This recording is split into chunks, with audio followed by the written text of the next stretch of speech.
ఈ 79 తర్వాత బహుశా 85-86 సంవత్సరంలో ఈ Ayatollah Khomeini became a supreme leader.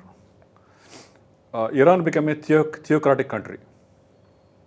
Muslims, only Muslims, for Muslims అనే ఒక భావన ఇరాన్లో ఎక్కువగా వచ్చింది. ఇరాన్ లొంగపోవటం కారణం వలన, శాంక్షన్స్ చేయడం వలన ఇరాన్ ఎకనామిక్గా క్రిపుల్ అవుతూ వచ్చింది. Iran has been cut out from economic opportunities around the world because of UN sanctions, American sanctions వలన. వాళ్ళు దాని నుంచి బయటపడటానికి ఈ ముస్లిం టెర్రరిస్ట్ ఆర్గనైజేషన్ సపోర్ట్ చేయడం అనేది, ఇలాంటి అంటే బలహీనుడు ఆవేశంతో తనకన్నా బలవంతుడిని ఏ విధంగా దెబ్బతీయాలని ఆలోచన వలన ఎలా పడితే అలా ఐ మీన్ ఇర్రేషనల్.